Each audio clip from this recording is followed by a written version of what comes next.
There's nothing creepier than a proper, true haunted house story. Over the past few years, on this channel and my old channel, I've told loads of stories about well-known haunted places. But the ones that really get under my skin are the ones that nobody has ever heard of. You know, the kind of haunting that could be going on in the house next door, or maybe even in your own home. In this episode, I'm going to be talking about a haunted house story I came across here on YouTube by a YouTuber named Sophie Showett. Now, what I find really interesting is that Sophie's channel isn't based around paranormal content at all. It's a lifestyle channel. So this story really goes outside of her niche. But honestly, it is a really creepy story. So here it is. Before I get into it, please keep an eye out for any ghostly apparitions you might see behind me. If you do spot any, let me know the exact time you see it. They could appear at any moment, so beware. Let's get into the story. I'm your host, Severed Soul. So, back in the 90s, Sophie's parents bought this house. At the time, there was just her and her sister, and then her parents had another daughter, her other sister, obviously. So, they'd completely outgrown the house they were in, and this new place came up on the market. It was priced at the very top of her parents' budget, but they were amazed because it was a complete bargain for where it was located.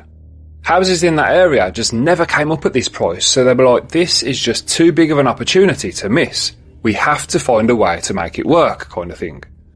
Now, Sophie didn't think the low price had anything to do with the house being haunted, because nobody lived there, so no one really knew about it. The estate agent told them there were two sisters, and neither of them had ever got married, and they lived in this house together. Now, they weren't sure exactly how long the sisters had lived there, but one sister had died, and then the other one had died a couple of years later.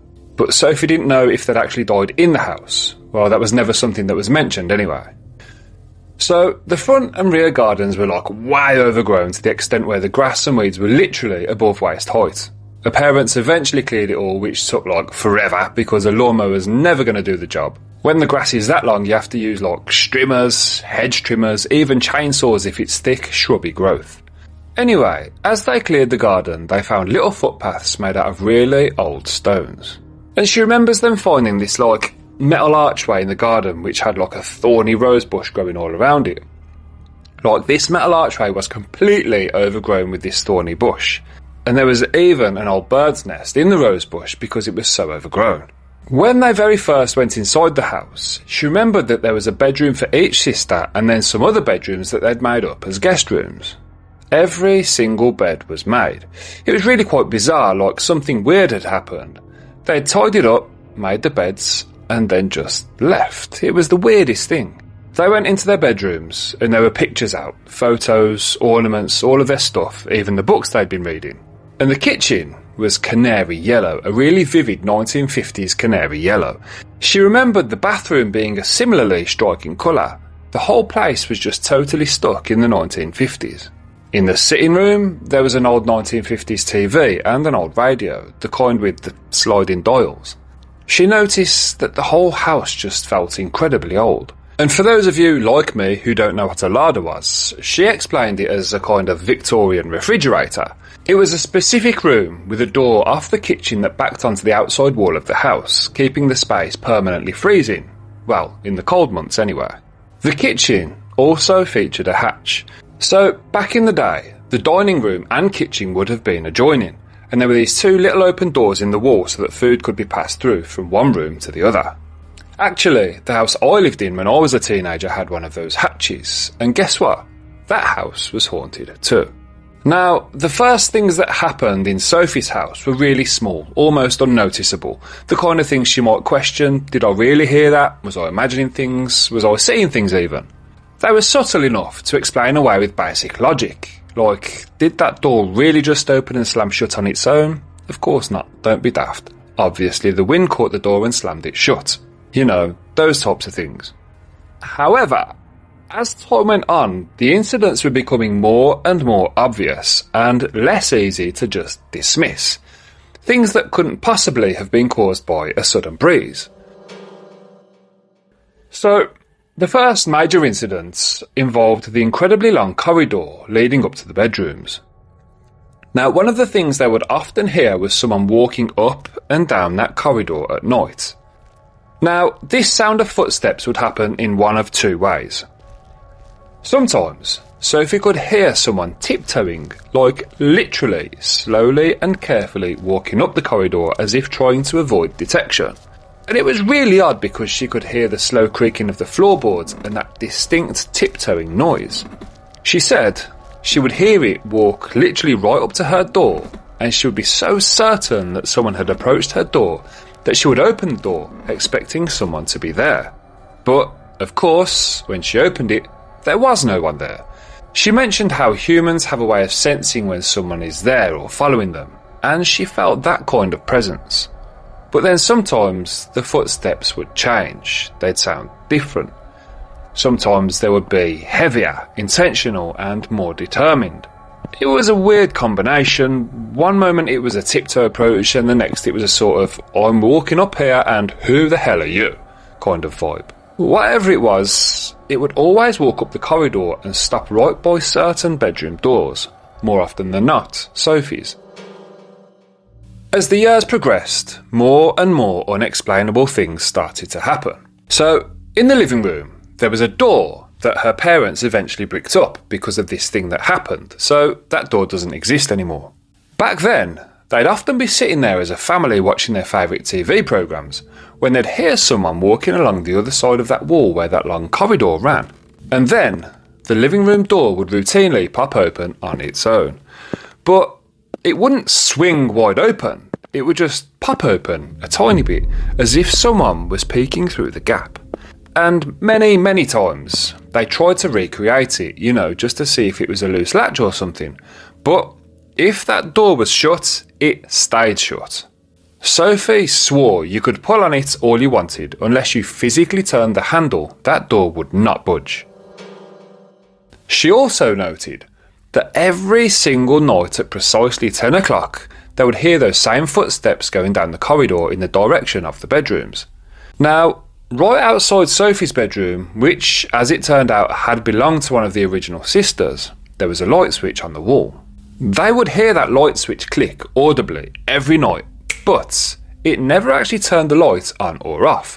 It was just the sound of a click, as if whoever it was simply following their old routine of going to bed at that time. Now, to me, this sounds like a residual energy, which is basically a part of the person's life or energy from when they were alive trapped within the fabric of the place. But in Sophie's case, it seems that the spirit of one of the sisters would walk down that corridor and flick the light switch every night at 10 PM, and that's what she was hearing. Things eventually reached a point where Sophie's sister couldn't take any more of the footsteps outside her bedroom, worrying that someone or something was about to open the door and walk in. As a result, she moved her bedroom into what used to be the dining room. She really was that scared. Now, their parents bought a puppy for the family, but even the dog was affected by the presence in the home. Along that corridor, with Sophie's room at one end, her sister's old bedroom in the middle, and the parents' bedroom at the far end, the puppy used to sleep under the parents' bed. So from Sophie's bedroom, if the doors were open, she could see down the corridor into her parents' bedroom and see the dog under the bed. Well, every night at around 3 AM, like clockwork, they would wake up, like the whole family. But the strange thing was, it wasn't the noise that woke them. It was just like they would naturally find themselves suddenly awake, and then they would hear the footsteps after they'd woken up. It was like a routine every bloody night. So every night, the dog would come out from under the bed, stand at the opening of the door and growl into the darkness, like a proper deep growl and bark, like he was about to attack something. He'd bark down the corridor and then suddenly yelp and run back under the bed like a terrified little puppy. Now remember, Sophie could see down the corridor into her parents' bedroom, so whatever that dog was growling at was between her and that bedroom, but she could see nothing. So this went on until they called a priest into the house, but we'll come to that later. So because of this, constantly being woken up and scared at 3 AM, Sophie and her sister spent years of their school lives exhausted, to the extent where school friends and teachers would ask why they were always so tired. Now, obviously, they couldn't just tell the truth. People would think they were crazy, right? Now, initially, the activity was just creepy or annoying, inconvenient at most. But it was almost as if the presence wasn't even aware they were there, maybe, I don't know. But when Sophie reached about 15 or 16 years old, the feeling of it turned nasty and frightening. She'd never really felt genuinely scared of the presence before, but now there was a noticeable difference, and for the first time she was like legit terrified. She described it as seeing a black silhouette or a shadow in the corner of her eye that moved super quick if she tried to look at it. Like, if she looked directly at it, it was gone, but she could see it from her side eye. And it wasn't like maybe she was seeing things in her peripheral vision. This thing was there, no doubt. It was just she couldn't see it if she looked straight at it. That tiptoeing noise that they were hearing in the corridor had also changed. It wasn't a tiptoe anymore. Now it had turned into more like a heavy shuffle, like someone dragging slippers along the floorboards. So, as mentioned before, this dragging feet sound would happen every night or morning, however you look at it, but it was precisely 3 AM. Well, one night, Sophie was pacing back and forth in her room. The lights were on and she was just exhausted. And this thing, this ghost, this entity, whatever you want to call it, is standing outside her bedroom door. She heard the dragging feet sound. It stopped outside her door as usual, so she knows it's there. And she's half expecting her door to open. That's where we're at now. But there's a very specific reason that Sophie was worried about something coming into her room, and we'll come back to that soon. So, Sophie's pacing back and forth biting her nails when her door actually starts to open, and Sophie's like, oh my fucking god, this thing is actually coming into my room. Spoiler alert, it wasn't a ghost, it was her sister. And Sophie's like, why are you awake? And her sister's like, I can't sleep, I'm scared, can I sleep with you? And Sophie's like, no, you're not sleeping in my bed, I've got a single bed, no chance. Now, something had happened that caused her sister to be scared, but we'll come to that in a second. We need to talk a little bit about Sophie's sister before I can talk about why she was so scared. So, Sophie describes her sister as a science person. She's got qualifications in science, she's like a very logical thinker. She kind of thinks the whole thing is nonsense to a certain degree. She's not religious at all, she's a full-on scientist. She's a very standoffish kind of person. She would never ask to get into bed with anyone, especially Sophie. So for her to admit to being scared, well, she found that really difficult. So she woke their dad up and she led Sophie and their dad to her room in the dining room to show them exactly what had happened. The kitchen hatch was now wide open. Remember the hatch between the kitchen and dining room? So that's wide open. The living room lights were on and the sofa cushions were scattered on the floor. So Sophie's sister said that she'd been woken up by a noise. The door between the living room and dining room was open. Remember, she sleeps in the dining room. The living room light was on. The sofa cushions were scattered all over the floor, and get this, because this is fucking terrifying. The rocking chair was slowly rocking back and forth. Oh, also, the dog was circling around and around, panting oddly in the kitchen. Now, dogs only behave like this when they are really stressed out by something. So, Sophie's sister ended up sleeping in the bath that night, and their dad slept in her room. But by the next morning, he admitted he'd never sleep in there again. He said he felt like every time he closed his eyes, someone's face was inches from his. Ooh, that's creepy as fuck. Now, back to the reason Sophie had been pacing back and forth in her room that night. She'd started to feel that the presence was now coming into her room, whereas before it would always stay at the door. But that wasn't all. She said she felt like the presence was noticeably angrier, like more oppressive than ever before. So at night, every time she was about to fall asleep, you know that moment when you're literally just about to drop off, she would feel something sitting on the edge of her bed.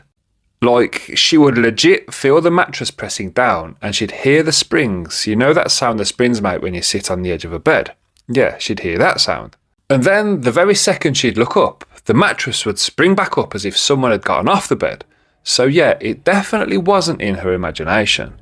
So, One night, she's in bed curled up facing the wall and she's thinking, right, I'm going to see what happens if I don't look up. Like, how long will this thing sit on the bed? Like, what's it going to do? What does it want, sort of thing. She was in that moment where she was just about to drop off, just about to fall asleep, when she felt an ice-cold sensation creep down from the top of her back down her spine. And then she felt her duvet begin to slowly lift up behind her. She said she had never felt so scared in all her life. She legged it to her parents' room screaming and never slept properly in that room ever again. Now, she said she had nowhere to sleep other than the bath, and to be fair, let's face it, what's to stop the entity from finding her there and, I don't know, turn the taps on or something? Imagine that. 1 second you're asleep, the next you've got freezing cold water being dumped down on your head. That would be rough. So, really, she was stuck in that bedroom. Eventually, her parents brought in a priest. The priest walked through the entire house from room to room sprinkling holy water and reading Bible passages, and Sophie was thinking, this is ridiculous. This ain't going to work at all. After the first visit, Sophie said there was literally no change, like it made absolutely no difference at all.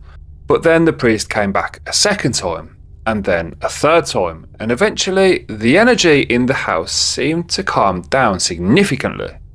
It wasn't gone, like it was still there, but that dark energy seemed to have been lifted. It was a lot more chill, so to speak. Sophie also noted that her parents still live in that house because, well, they were essentially blocked from leaving. Every time they tried to buy a new house, the deal would fall through, like literally at the last second for completely random reasons. So eventually they just gave up and stayed. Now, it should be mentioned that the only reason they wanted to move out in the first place was because of the haunting. Well, eventually the paranormal activity did stop completely, so they no longer needed to leave anyway. After Sophie moved out of that house, she found that she was more connected to the unexplained, though she didn't feel specifically that it was the entity that haunted her parents' house that followed her, just that she was now more susceptible to paranormal energies, if that makes sense. She claimed that she could do a whole video just talking about the different unexplained encounters she'd had since leaving that house. One experience in particular that she spoke about related to her grandparents. Now, her granddad had passed away in 2004, leaving her nan alone in their house, which she reluctantly sold in 2008.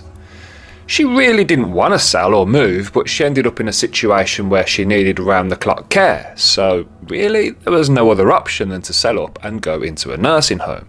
Sophie was genuinely gutted when her nan had to sell the house. She'd always been really close to her grandparents, so that house was almost like a second childhood home to her. But while her nan was still in the process of selling the house, Sophie said she started getting these really vivid dreams about her granddad. In the dreams, he would take her to his house, the house that her nan was selling, and specifically, he would urge her to go into the back garden, which in the dreams would always appear really dark. Then he would show her this flower bed which was in the garden. Now, the flower bed would be dark, but there were these really vivid pinky purple flowers which really stood out in the darkness. Now, she started having these dreams, the same dreams, quite frequently, to the point where it started to creep her out a bit. Sophie then went on to talk about some experience she had while she was on her lunch at work. So, she would be out getting lunch, and she'd see the back of her granddad ahead of her in the distance, and she'd smell the aftershave he used to wear, like really strong. Now, she made a point of saying that her granddad had passed away 4 years before this, so it's not like she was in mourning or anything like that. So, this happened a few times. She'd see him from behind and then he'd walk around a corner. Eventually, curiosity got the better of her. So, one day when this happened, she saw her granddad from behind and he walked around the corner and she chased after him. You might have guessed that when she got around the corner, there would be nobody there. Her granddad had disappeared. Now, the closer her nan got to completing the sale of the house, the more vivid the dreams were becoming. Sophie started to believe that if she just went over to the house, maybe the dreams would stop. Like maybe her granddad just wanted her to visit the house one last time. Maybe even that he could visit the house through Sophie's eyes, so to speak. So she visited the house one evening after work. It was May, it was raining, and more importantly, it was dark. Now remember, the garden had always been dark in the dreams. Oh, the other thing that she mentioned in the dreams was a porthole by her nan and granddad's bedroom. So she goes into the house looking for this porthole, but she can't find anything. She describes getting chills up her back, like she starts to feel really creeped out, like she's being watched or something. Anyway, she goes back outside into the rain, into the dark, to the exact spot her granddad was showing her in the dream. Now, the garden hadn't been tended to for a while, so there were a lot of weeds in the beds. But in between the weeds, she spots a purple, pink clematis flower, identical to the one she saw in her dreams. Now, I don't know much about the preservation of clematis, but apparently, if you dig up an established clematis, they tend to die really easily because the roots need something to climb up, something like that. So she went and got a black bag. She had to improvise as she didn't have a spare plant pot in her back pocket, and she used a small spade to dig the clematis out, roots and all. But she just couldn't shake the feeling that her granddad needed her to find this porthole, so she took herself back upstairs, in the dark, mind you, because the electric has been cut off. Okay, now not a fucking chance would you get me walking around a creepy house at night in the dark, no way. So just imagine the house is like a bare shell. The carpets have been taken up, so it's just bare floorboards, the furniture has all been taken out, and there are piles of boxes everywhere. Now, on top of one of these piles of boxes is what looks like a porthole. It was exactly what she'd been seeing in her dreams. The thing is, it wasn't a porthole at all. It was the base to her nan and granddad's wedding cake. So this thing looked like a porthole. It was gold, and inside it was a painting her great-grandmother, so her granddad's mother, had painted of the church they got married in. Now, Sophie was shit scared of spiders, and this porthole, cake stand, painting was covered in spider webs. So she called her mum and explained the situation. Her mum was like, "Oh yeah, I know exactly what that is. I'll come over and get it."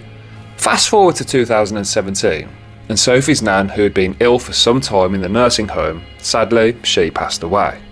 In a weird kind of way, Sophie felt a sense of relief when it happened because her nan had been so sick for such a long time and really just didn't want to be in a nursing home anymore. Before Sophie had left for an anniversary trip to Paris with her husband, her nan told her, "I'm ready to go." And while Sophie was away, her nan fell into a coma. Even though her nan never woke up from the coma, Sophie felt like she could still hear because when Sophie spoke to her, she would squeeze her hand. Because she'd already said her goodbyes, Sophie felt a sense of peace for her when she did finally pass. Now, for about a year after her nan's death, Sophie would be working or busy doing whatever when the scent of her grandmother's perfume, Yves Saint Laurent opium, would suddenly waft past her. Her grandmother had been known for her really expensive taste and had even asked the family to spray her with opium while she was ill, just to uplift her spirits, sort of thing. Now, about a week after the funeral, Sophie went into the garden to tend to her plants. She'd kept the clematis they'd dug up from the old family home in a large pot for nearly 10 years. So, apparently, anyone who knows what a clematis is knows that even when they die, they leave behind a skeleton of woody vines and brittle sticks that don't just rot away. When she looked at the pot, the clematis was completely gone. There wasn't a twig, a vine, or a single scrap of the plant left, just bare bamboo stakes it used to climb. In its place, the entire large pot was overflowing with forget-me-nots. Now, Sophie said she'd never bought forget-me-nots in her life. Terrified that she'd somehow killed the original plant, she actually emptied the entire pot onto the floor and sifted through the soil, searching for the roots. And there was nothing. It was as if the clematis, which she'd dug up a decade prior, had never even existed. When she showed her husband, he was gobsmacked too. Actually, he even brought it up recently, remembering how the plant had just vanished. Sophie felt that the clematis had been her grandfather's connection to the world, and once her grandmother joined him, he essentially signalled that they didn't need the plant anymore, which I suppose is a really nice way of looking at it. Though Sophie felt incredibly tearful at the time, she suddenly felt her grandfather's presence in her ear, telling her to go and buy another one. She went out that day, bought a new one, and she still has it now. After everything she witnessed growing up in that house and the unexplained events following her family, she finds these memories deeply comforting, firmly believing that there's something more beyond this life. And that's the end of Sophie's story and the end of this episode. If you'd like to hear more real creepy haunted house stories like this one, let me know in the comments. Of course, don't forget to like and subscribe. I'm your host, Severed Soul, and I'll see you in the next one.